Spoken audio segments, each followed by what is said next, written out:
Hello everyone. So today's our topic is anti-hypertensive drugs. So anti-hypertensive drugs वो drugs होती हैं जो कि हाइपरटेंशन के अगेंस्ट होती है, यानी कि वो ड्रग्स जो हाइपरटेंशन को ट्रीट करती है या उसे क्योर करती हैं, उन्हें क्या बोलते हैं? एंटी हाइपरटेंसिव ड्रग्स बोलते हैं. So what is hypertension? Hypertension is defined as a bigger rise in diastolic और सिस्टोलिक प्रेशर. सो हाइपरटेंशन क्या होता है? अगर सिस्टोलिक और डायस्टोलिक जो प्रेशर होता है उसमें अगर सडनली कोई चेंज आता है, अगर वो सडनली इंक्रीज़ हो जाता है तो उसे क्या बोलते हैं? हाइपरटेंशन बोलते हैं. Classification of hypertension. तो on the behalf of pressure of systolic and diastolic pressure, hypertension को फर्दर क्लासीफाई किया गया है कि जो नॉर्मल हाइपरटेंशन होता है उसमें सिस्टोलिक प्रेशर होता है 120 mm of Hg and diastolic pressure होता है 80 mm of Hg. In pre hypertension stage systolic pressure जो होता है वो 120 टू 139 तक इंक्रीज़ हो जाता है एंड डायस्टोलिक प्रेशर इंक्रीज़ होता है 80 टू 89 के बीच में. In the first phase of hypertension the systolic pressure is up to 149 to 159 and diastolic pressure is 90 to 99. And in second stage of hypertension, systolic pressure is more than 160 and diastolic pressure is more than 100 हो जाता है. Next one is prevalence. Women with 55 years of age are more prone to hypertension than men. So according to a study, women जो होती हैं जिनकी as more than 55 होती है उनमें मेंस के कंपैरिजन में हाइपरटेंशन की कंडीशन ज़्यादा देखी गई है. Blood pressure level increase with age. By the age क्या होता है? जो ब्लड प्रेशर है वो इंक्रीज होता है and rise in blood pressure is known as hypertension and it persistently elevated BP level is very common in the elderly. और ये जो इंक्रीज़ इन ब्लड प्रेशर है वो आजकल एल्डरली देखा गया है, ये भी बहुत कॉमन होता जा रहा है. सो etiology of hypertension is in most patients hypertension results from an unknown pathophysiological etiology.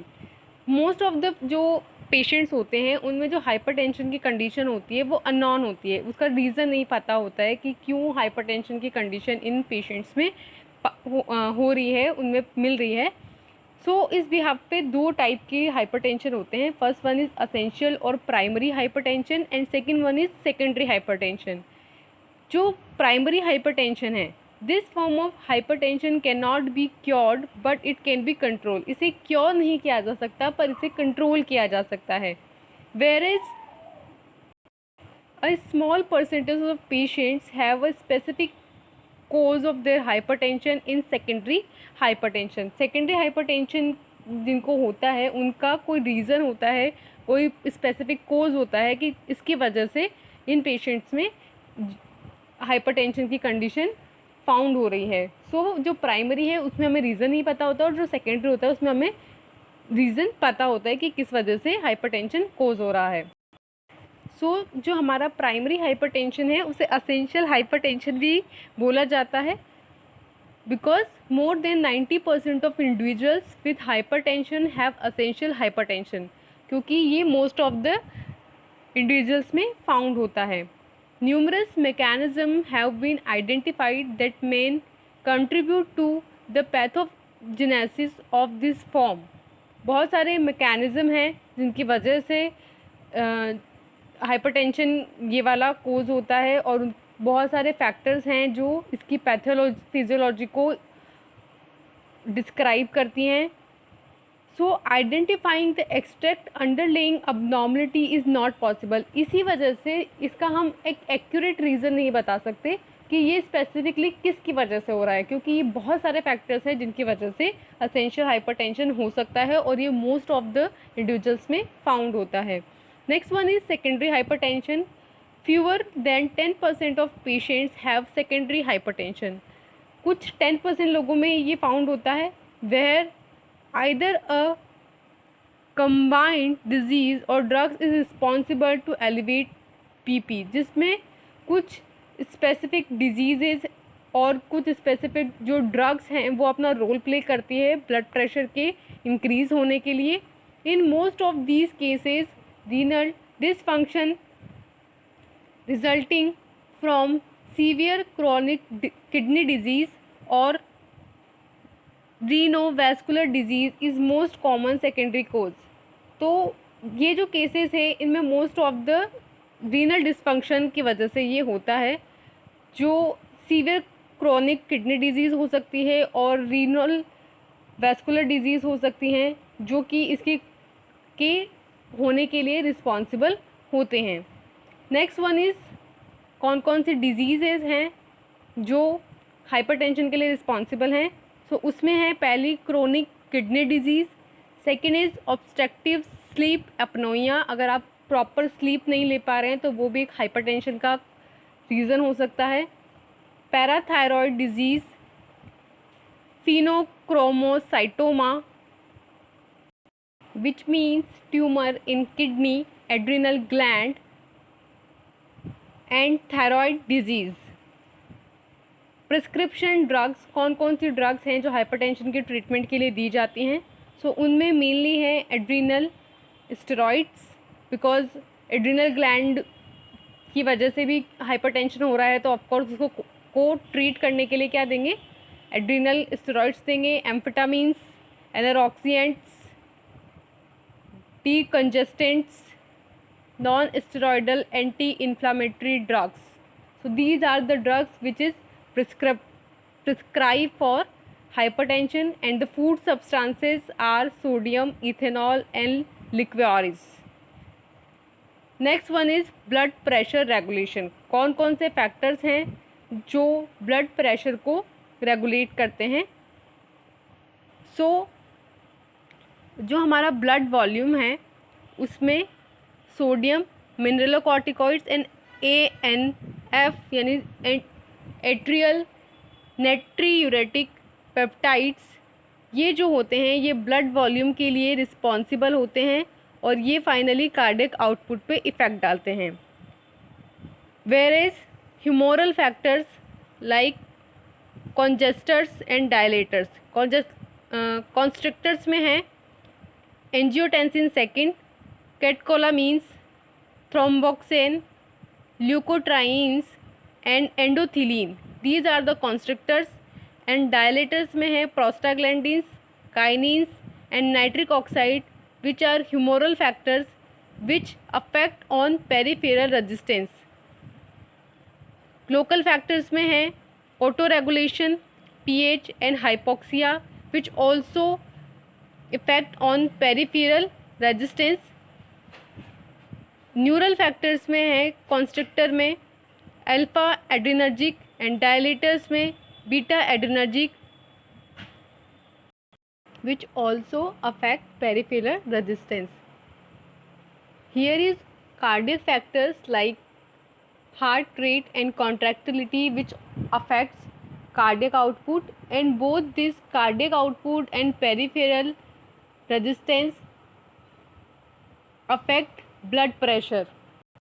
So this is the blood pressure regulation. Next one is antihypertensive drugs classes, कि antihypertensive drugs क्या होती है और उसकी क्या क्या classes होती हैं. So antihypertensive drugs are organized around a clinical indication, the need to treat a disease rather than a receptor type. That means कि जो antihypertensive drugs होती हैं वो clinical indication के अराउंड होती हैं और जो डिज़ीज़ है, जिस तरह की डिज़ीज़ है उसको ट्रीट करने के बिहाफ पर होती है, ना कि इस बिहाफ पे कि कैसा रिसेप्टर है.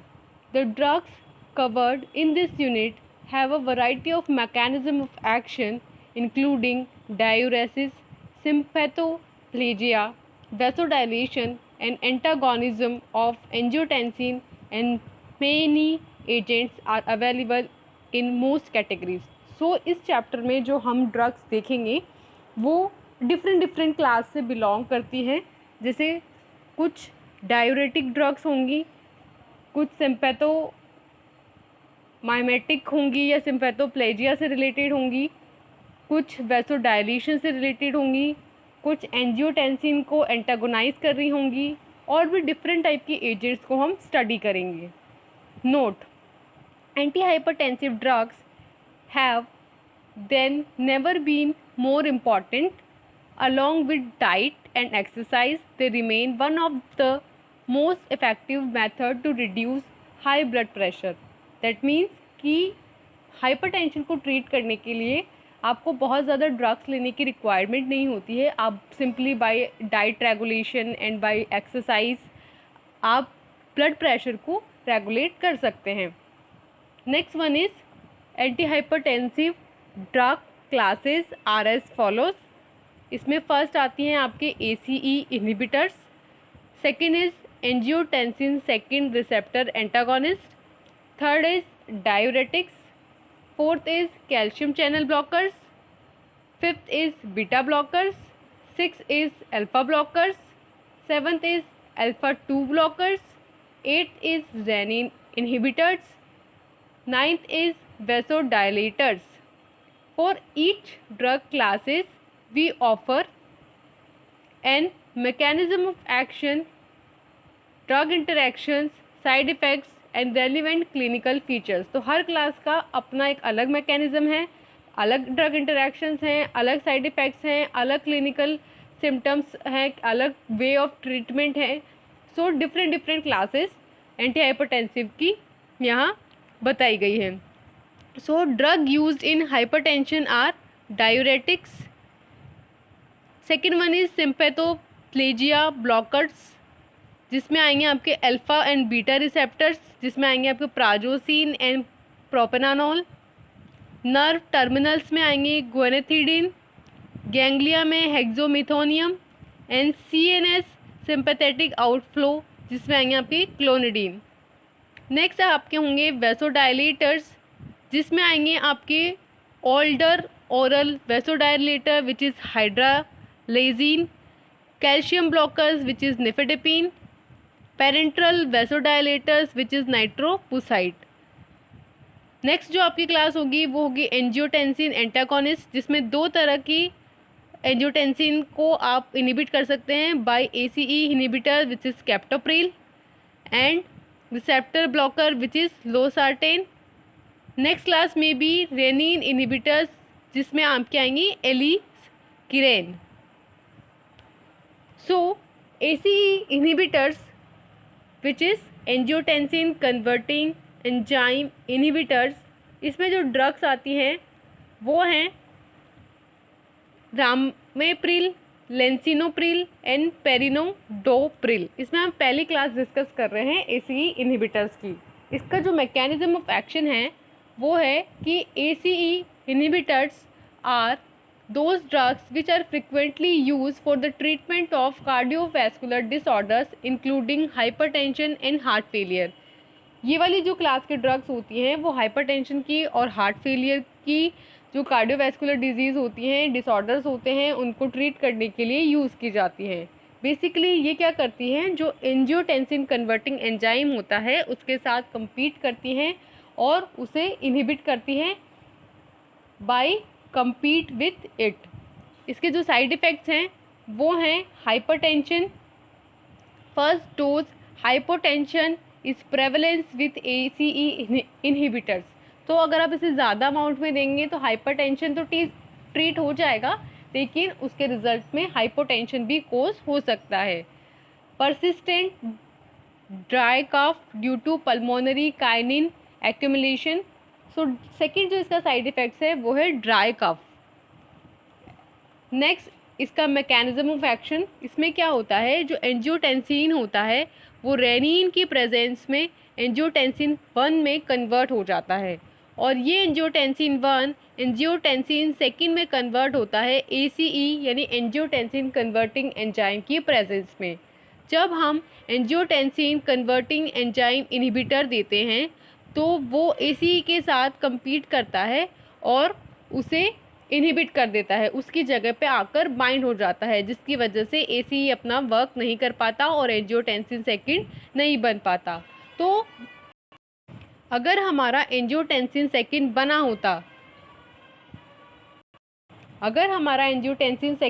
होता, तो उसके दो इफ़ेक्ट हो सकते थे। पहला, अगर एंजियोटेंसिन बना होता तो एल्डोस्टेरोन प्रोड्यूस होता, जिससे मोर सोडियम का अब्जॉर्प्शन होता, जिसकी वजह से ब्लड वॉल्यूम इंक्रीज होता, ब्लड जो कार्डियक आउटपुट है वो इंक्रीज होता और उसका रिजल्टेंट होता कि ब्लड प्रेशर इंक्रीज होता। But due to ACE inhibitors angiotensin second नहीं बन पाया और उसका रिजल्टेंट हुआ कि एल्डोस्टेरोन नहीं बन पाया, सोडियम का जो अब्जॉर्प्शन था वो नहीं हो पाया, उसकी वजह से ब्लड वॉल्यूम जो है वो डिक्रीज़ हुआ, कार्डियक आउटपुट डिक्रीज़ हुआ एंड रिजल्टेंट क्या हुआ कि हमारा जो BP था, ब्लड प्रेशर, वो डिक्रीज़ हुआ, जो हमारा डिज़ायर्ड था कि हम क्या चाहते थे, ब्लड प्रेशर डिक्रीज़ हो। सो हमने क्या दिया उसके लिए, ACE इनहिबिटर्स दिए। Next, angiotensin second receptor antagonist, this is the second class. So, angiotensin second receptor antagonists are also known as ARBs और angiotensin receptor blockers। Antagonist बोल सकते हैं या blockers बोल सकते हैं। They are sometimes used in place of ACE inhibitors। तो इनको ACE inhibitors की जगह पे भी यूज़ किया जा सकता है, उनके रिप्लेसमेंट में भी यूज़ किया जा सकता है, particularly where the persistent dry cough has become unbearable for the patient. क्योंकि हमने देखा कि ड्राई कफ साइड इफ़ेक्ट्स था ACE इनहिबिटर्स का, तो अगर पेशेंट ड्राई कफ को नहीं बियर कर पा रहा है तो फिर हम उसके रिप्लेसमेंट में एंजियोटेंसिन सेकेंड रिसेप्टर एंटागोनिस्ट देंगे। इसके जो एग्जांपल्स हैं वो हैं कैंडे सार्टेन, इरबे सार्टेन, लो सार्टेन, टेलमी सार्टेन। इसका जो मैकेनिज्म ऑफ एक्शन है वो है कि हमारा जो एंजियोटेंसिनोजन है वो रेनिन की प्रेजेंस में एंजियोटेंसिन 1 में कन्वर्ट होता है, और ये रेनिन कहाँ से मिलता है, किडनी से। तो किडनी से रेनिन रिलीज़ होगा, उसने एंजियोटेंसिनोजन को एंजियोटेंसिन 1 में कन्वर्ट करेगा, और फिर हमारा जो ACE है वो एंजियोटेंसिन 1 को एंजियोटेंसिन सेकेंड में कन्वर्ट करेगा। और इस ACE को कौन इनहिबिट कर सकता है, ACE इनहिबिटर्स इसको इनहिबिट कर सकते हैं। तो this is the one mechanism. But there is an another mechanism जिसमें हम नॉन ACE पाथवे को फॉलो करेंगे, जिसमें हमारा एंजियोटेंसिन 1 से एंजियोटेंसिन सेकेंड तो प्रोड्यूस होगा, लेकिन ये एंजियोटेंसिन फिर एंजियोटेंसिन रिसेप्टर्स पे जाकर बाइंड होना चाहेगा, विच इज़ 81 एंड 82। जब ये 81 से बाइंड होगा तो उसका रिजल्टेंट होंगे hypertension, vasoconstriction and vascular growth. But हमारा जो एंजियोटेंसिन सेकेंड रिसेप्टर एंटागोनिस्ट है वो क्या करेगा, वो एंजियोटेंसिन सेकेंड के साथ compete करेगा रिसेप्टर पे बाइंड होने के लिए, और उसे रिसेप्टर पे बाइंड नहीं होने देगा, जिसका रिजल्टेंट क्या होगा कि जो 81 से बाइंड होने से जो इफ़ेक्ट आने वाले थे वो नहीं आ पाएंगे। वेरेज अगर हमारा एंजियोटेंसिन सेकेंड 82 रिसेप्टर पे बाइंड होता है तो वेसोडाइलेशन होता है एंड नेट्रीयूरेसिस कोज होता है। सो बेसिकली हमारा 81 रिसेप्टर एंटागोनिस्ट जो था उसने क्या किया, एंजियोटेंसिन सेकेंड के साथ compete किया और उसे रिसेप्टर पे नहीं बाइंड होने दिया, जिसकी वजह से उसका जो इफ़ेक्ट था वो नहीं शो हुआ। Next is side effects. तो हमारे जो 81 रिसेप्टर ब्लॉकर है उसके साइड इफ़ेक्ट्स हैं hypotension and hyperkalaemia. Hypotension means हम हाइपरटेंशन के लिए ट्रीटमेंट के लिए दे रहे हैं, लेकिन ये इतना ज़्यादा कम ब्लड प्रेशर को कर देता है कि हाइपोटेंशन भी कोज हो सकता है। And second one is hyperkalaemia which means increase in potassium level. Renal failure as with ACE inhibitors. तो ये कह रहा है कि ACE इनहिबिटर्स अगर हम देंगे ज़्यादा अमाउंट में तो उसकी वजह से रीनल फेलियर भी कोज हो सकता है। So cough through less likely with an ACE inhibitors. जैसा कि हमने पढ़ा कि ACE इनहिबिटर्स की वजह से क्या हो सकता है, कफ हो सकता है, कफ लाइक सिम्टम्स हो सकते हैं, तो वो कंपैरेटिवली कम होते हैं। Due to risk of hyperkalaemia other potassium elevating drug should not be prescribe. Means हमने देखा कि ACE इनहिबिटर्स का साइड इफेक्ट है कि कफ, ड्राई कफ की कंडीशन हो जाती है, लेकिन हाइपरकैलेमिया होना ज़्यादा रिस्क है, ज़्यादा बड़ी प्रॉब्लम है, तो इसलिए उसे जो हमारे 81 रिसेप्टर हैं उनको कंपैरेटिवली कम प्रिस्क्राइब किया जाता है comparative to ACE inhibitors. Next one is diuretics. तीसरी क्लास जो हम हाइपरटेंशन के लिए पढ़ रहे हैं वो है diuretics. So diuretics are the drugs that promote diuresis और वाटर लॉस। तो डायूरेटिक्स क्या करेंगे, डायूरेसिस कॉज करवाएंगे या वाटर लॉस करवाएंगे, वाटर का एक्सक्रीशन करवाएंगे, वाटर को एलिमिनेट करवाएंगे। These are many different diuretic classes. तो डायूरेटिक्स में भी बहुत सारी डिफरेंट क्लासेस होती हैं। Too many to review in detail here, जिनको हम सारी को यहाँ पे नहीं पढ़ सकते हैं। However we have examined many of the major diuretic classes elsewhere. फिर भी हम कुछ जो मेजर क्लासेस हैं उनको यहाँ देखेंगे। सो जो मेजर डायूरेटिक क्लासेस हैं उनमें फर्स्ट है आपके लूप डायूरेटिक्स, जिसमें जो ड्रग आती हैं वो है furosemide and bumetanide. Next is thiazide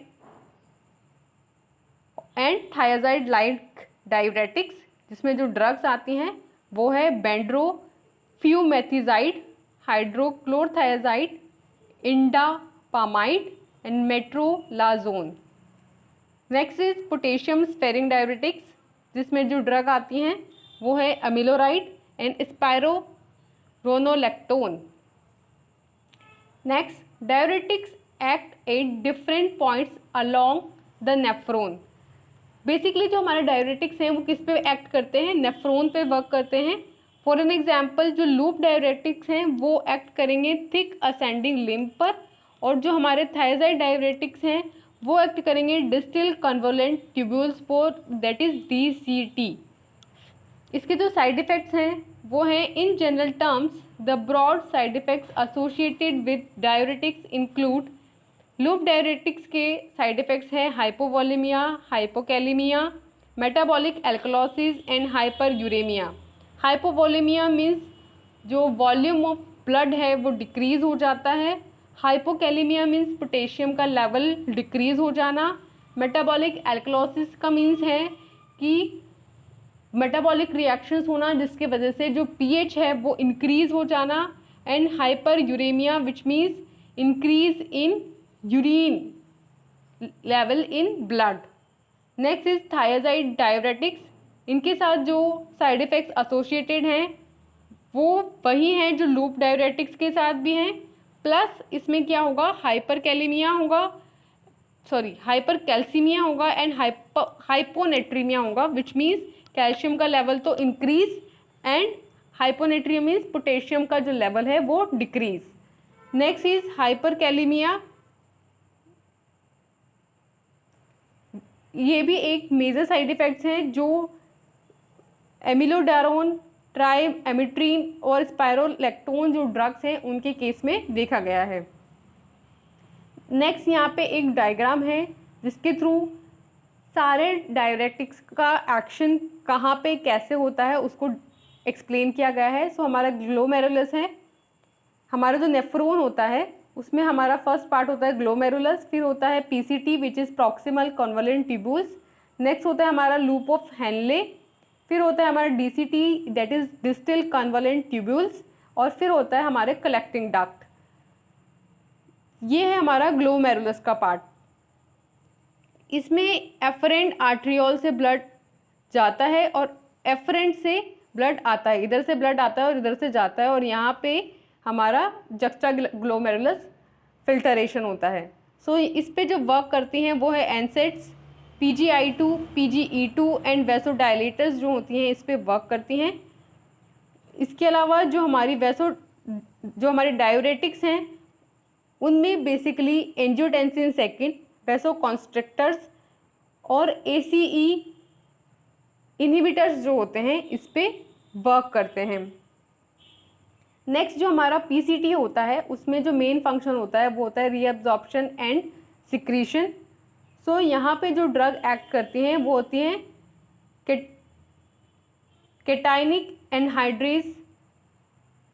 carbonic anhydrase inhibitors. So basically ये क्या करती है, जो कार्बोनिक एनहाइड्रेज एंजाइम होता है उसे इनहिबिट करती हैं। दूसरा इस पे वर्क करते हैं ऑस्मोटिक डायरेटिक्स, जो ऑस्मोसिस के थ्रू सोडियम और वाटर का बैलेंस जो है वो बॉडी में मेंटेन करती हैं। नेक्स्ट है हमारा लूप ऑफ हेनले। इसका जो मेनली वर्क है वो है सॉल्यूशन को कंसंट्रेट करना बाय अब्जॉर्प्शन ऑफ वाटर और बाय इमिटिंग ऑफ वाटर। तो यहाँ पे मेनली वाटर और सोडियम का एक्सचेंज होता है ताकि सॉल्यूशन जो है वो कंसंट्रेट हो जाए। यहाँ पे जो ड्रग एक्ट करती हैं वो होती है लूप डायरेटिक्स। फिर है हमारा DCT। इसमें मेनली कौन सा फंक्शन होता है, रीअब्जॉर्प्शन एंड सिक्रीशन। इन पे जो ड्रग वर्क करती है वो है थायाजाइड डायूरेटिक्स। फिर जो हमारा कलेक्टिंग डक्ट है उसमें भी रीअब्जॉर्प्शन एंड सिक्रीशन होता है। इस पे जो ड्रग एक्ट करती हैं वो है एल्डोस्टेरोन एंटागोनिस्ट और लास्ट में ADH एंटागोनिस्ट।